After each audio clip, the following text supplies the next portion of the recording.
Ahora les vamos a presentar la primera parte de este informe que hicimos en el que lo que buscamos es, de alguna manera, darle un marco a este caso de Matías Jurado, el presunto asesino serial de Jujuy.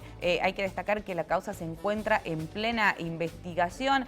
Allí hemos podido dialogar con diferentes personas, con vecinos. Muchos de ellos no quisieron salir al aire por una cuestión de seguridad, vecinos del barrio Alto Comedero. También pudimos hablar con el periodista Juan Bartolini, quien es de Jujuy, de San Salvador de Jujuy, y de alguna manera nos dio un panorama también del impacto que ha generado en los medios de la vecina provincia este caso que no tiene precedentes en Jujuy. Y también, lógicamente, tuvimos la palabra en exclusiva con el fiscal de la causa. Estoy hablando de Guillermo Beller, quien nos brindó detalles en exclusiva para Tucumán con todo y un panorama general de cómo va a seguir el caso de este presunto asesino serial. Pero les compartimos la primera parte para de alguna manera ir juntos entendiendo de qué se trata este caso que conmociona al país. Estamos en el barrio de Alto Comedero, en San Salvador de Jujuy, donde la justicia avanza en un caso que estremeció al país. Detrás mío podemos ver la casa de Matías Jurado, quien sería el presunto asesino de Jorge Omar Anachuri, y se lo investiga además por la desaparición de al menos 4 personas más. La justicia decidió dictarle prisión preventiva y este caso se trataría de un supuesto caso de asesinatos seriales. En criminalística, un asesino serial es quien comete 3 o más homicidios en momentos separados por un intervalo de enfriamiento emocional. Así lo definen los criterios utilizados por peritos forenses en Argentina y organismos internacionales como el FBI. No buscan dinero, buscan poder, control o cumplir fantasías violentas. Actúan con un patrón: la víctima, el método, el lugar, y se repiten. Cada repetición es una huella para el investigador.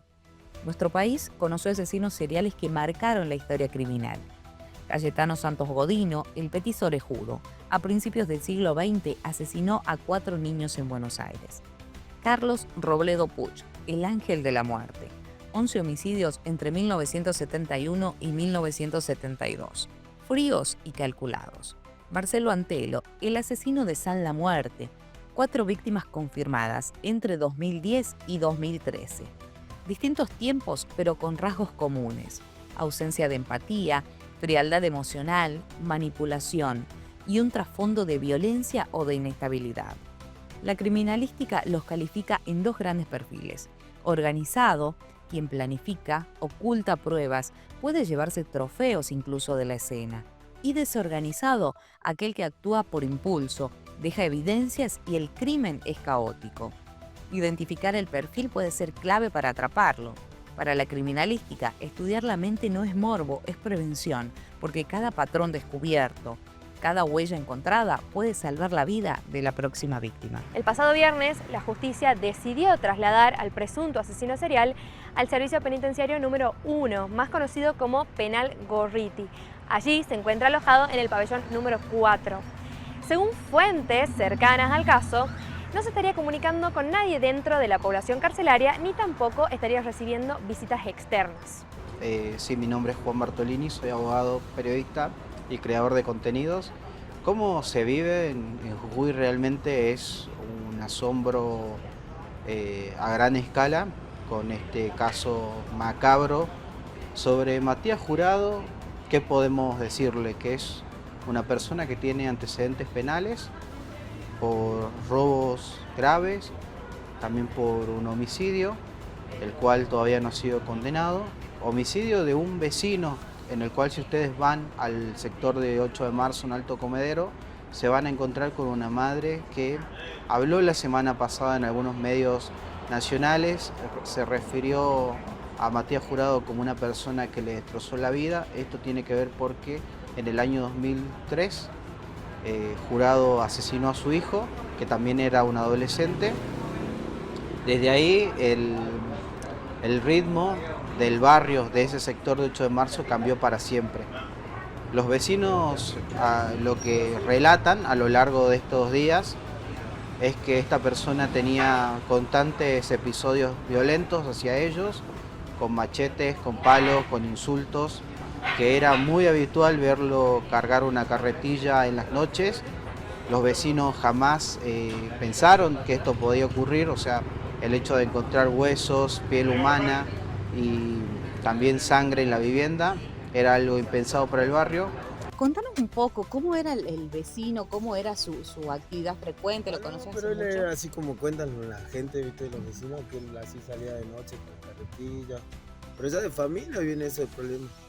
El papá de él violó a una chica, el papá del chiquito que ahora está detenido, Sí. bueno, él también mató 2 mujeres. Ah, era una familia con Ah, antecedentes. La mamá del chiquito se droga con toxicidad. Claro. ¿Entiendes? Pero vemos el barrio bastante tranquilo, o sea, eran una familia problemática. Claro, no, es que lo que pasa es que él sabía, viste, con los chavos, Ujú. con quién tener problemas, con no. Sí. Pero siempre fue así, che. Siempre fue así. Ah. ¿Y los vecinos denunciaban o hacían No, algo al es que lo- respecto que o los nadie se vecinos- metía? Viste que ellos denunciaban, venían la policía, y como la policía no se puede meter dentro de la casa, Claro, el que hacía se metía dentro de la casa y se encerraba y ya no dejaba entrar. claro. Y ponerle que si querían hacer algo, tienen que pedir una orden fiscal, todo eso. Sí. Entonces no hacían eso. Claro, y se sabía que él tenía antecedentes. ¿Sabés cuánto tiempo estuvo preso? No, sí, él tuvo preso de cuando era chico. Él mató a un chico de acá que se llamaba Chacharra. Bueno, él lo mató. Sí, Y de ahí lo mandaron preso y salió. Después, Claro. bueno, hay otro chico también de allá que también lo mismo. Pero bueno, ellos ya cumplieron su condena, todos Claro. salieron, ¿ves? sí. Pero se decía quizás algo acá sobre este tipo de historia, esto de que sería un asesino en serie y mataba a él. O No, salió nadie. ahora. Ahora salió eso, bueno, por el tema de que el sobrino, bueno, ese... Fue el que de alguna manera lo delató. Si no, nadie, mira, nadie sabía. Todo, como toda la gente ve que decían que él salía con las carretillas. Y bueno, sí, se drogaba con pasta base y todo eso, Claro. ¿me entendés? Claro, y la gente evitaba los problemas con él. Claro, porque una familia problemática era Claro. mala, como te digo, ya de familia viene eso, ¿ya? Y el sobrino, ¿sabés algo de por qué este chico vivía con él? ¿No tenía más familia? Es su mamá, como le digo, Sí. su mamá se droga con toxirán y el Ah. papá de él mató 2 chicas. Claro. Entonces este chico no tenía No tenía nadie. nadie, se vivía drogando, a veces venía acá a venderme pan y como yo lo conozco a todos los chicos que andan ahí, viste, en ese Sí. sentido de la pasta base. Sí, Y me entraron a robar un montón de veces acá. claro, Por eso pusimos cámara. claro, Tenemos claro. cámara acá Sí. en la esquina, en la vuelta, porque Claro. ya nos cansamos Era- que nos roben él. Sí, ¿Me entendés? Y bueno, Sí. él a mí sí me conoce, el chico. el chico, sí. Varias veces lo saqué de acá como si lo correteé, ¿viste? Claro, pero también está metido en lo mismo. Sí, el eh, chico también se droga, problema, el sí. jovencito se droga. Recordemos que es un sector también que está en algún punto consumido por lo que es el narcomenudeo y los problemas de consumo que hay en sus habitantes, incluso la familia de Jurado también.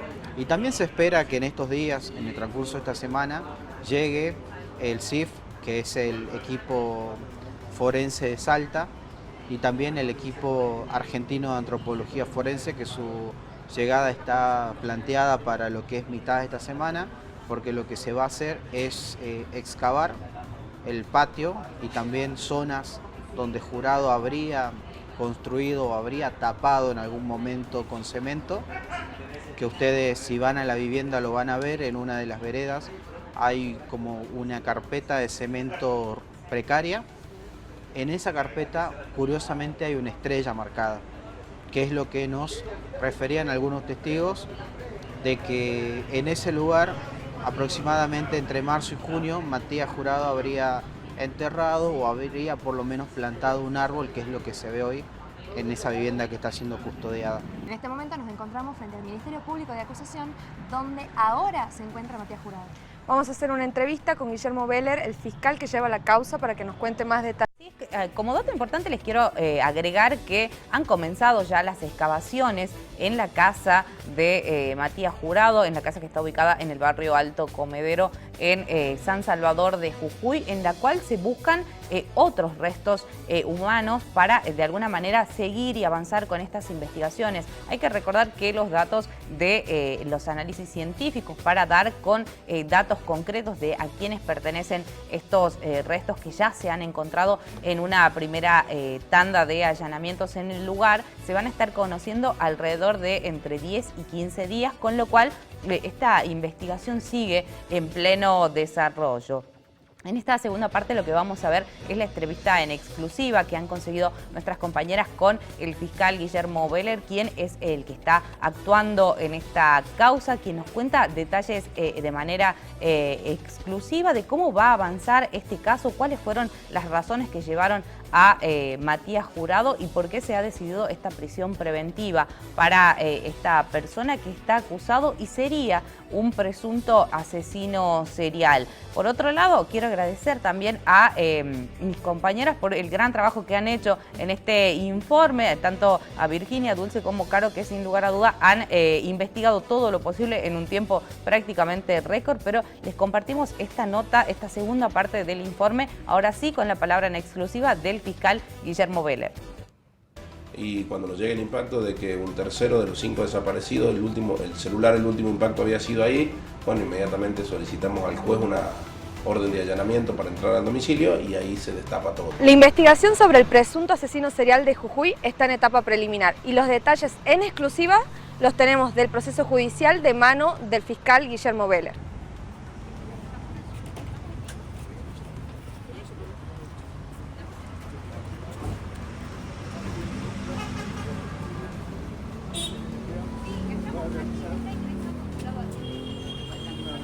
Estamos con el doctor Guillermo Veller, el fiscal que lleva la causa de Matías Jurado. Vamos a hacer un par de preguntas sobre cómo está actualmente este caso. Bueno, ¿cómo les va? Saludarla, saludar a toda la gente de Tucumán. Un caso que ha consternado a la provincia porque, bueno, no solamente nunca había sucedido algo así, sino que aparte de hablar de semejantes atrocidades que se están diciendo, tenemos una investigación muy compleja desde aquí nosotros porque estamos investigando homicidios, un homicidio por lo menos ya caratulado, sin el cuerpo de las víctimas, siendo que una investigación nosotros por homicidio, por protocolo, la iniciamos una vez que se encuentre el cuerpo, un cuerpo sin vida de una persona de manera violenta, y ahí empieza la investigación para ver quién fue, cómo fue, en dónde fue.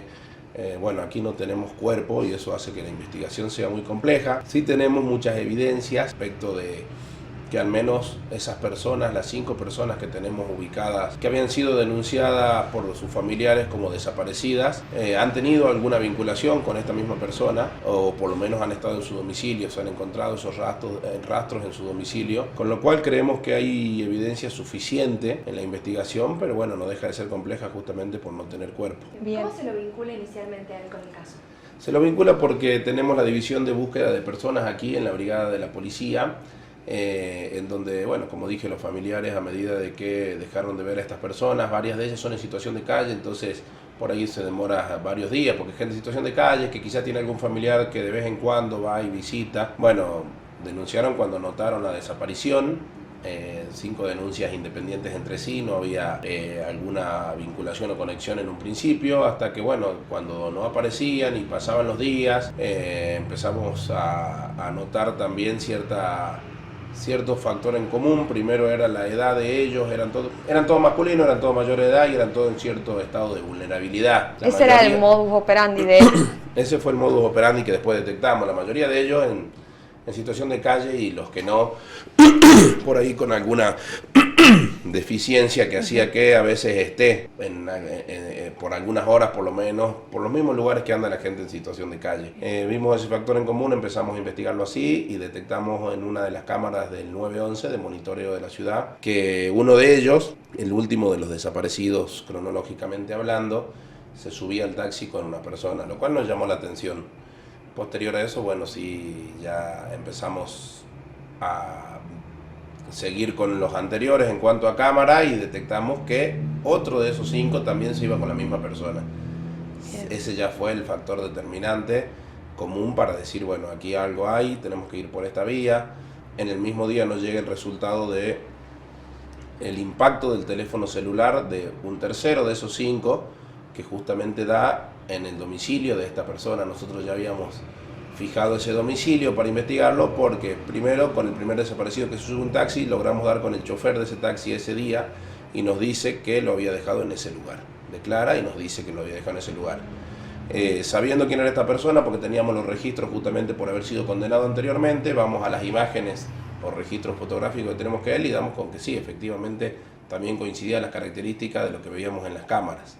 Y cuando nos llega el impacto de que un tercero de los 5 desaparecidos, el celular, el último impacto había sido ahí, bueno, inmediatamente solicitamos al juez una orden de allanamiento para entrar al domicilio y ahí se destapa todo. Cuando digo se destapa todo es por el hallazgo en el domicilio de mucha sangre, de restos óseos, Bien. de muchas armas, de muchísimo combustible y sobre todo del menor de edad que vivía con Matías Jurado, el menor de edad que es su sobrino, y que le tomamos posterior declaración en cámara Gesell, como tiene que ser con un menor de edad, y ya nos relata lo que más o menos suponíamos que podía estar pasando. Él nos relata que su tío salía a buscar gente en situación de calle, generalmente lo hacía los días viernes, entonces ya empezamos nosotros también a delimitar ese modus operandi, Bien. qué días trabajaba generalmente, a qué tipo de víctimas buscaba. ¿Se tiene alguna hipótesis de cómo él se contactaba con las víctimas? No, iba personalmente, se lo ha visto, hay dos lugares puntuales en los que las víctimas por ahí tenían en común, la vieja terminal de Jujuy y el barrio Mariano Moreno, y se lo ha visto por ahí, son varias ya las personas que nos dicen que lo han visto por ahí, y también ese es el lugar en el cual va y busca a las dos personas que tenemos las cámaras de seguridad. Y con respecto a sus antecedentes, porque se señaló que había antecedentes que Jurado tenía, ¿hay alguna novedad respecto a esto? Sí, cumplió 3 condenas, 3 condenas anteriormente, estuvo alojado en el penal de aquí de la provincia. Las condenas fueron por delitos, se le acumularon varios delitos en cada una de las condenas, no es que se lo condenó una vez por un robo, sino que se acumulaban las investigaciones, varios robos, alguna amenaza, algún daño, lesiones, bueno, se acumulaba todo y se lo enjuiciaba por eso. Bien. Esas fueron las causas. Y se señaló que él era imputable. ¿Qué elementos había? Sí, bueno, para determinar si una persona es imputable o no a los ojos del derecho penal, lo que hacemos es el examen mental. Un examen mental obligatorio según dicta nuestro Código de Procedimiento de la provincia, lo hacen médicos o psicólogos, y básicamente entre tantos puntos que hay en el examen, la conclusión es que él puede comprender la criminalidad de sus actos y dirigir sus acciones.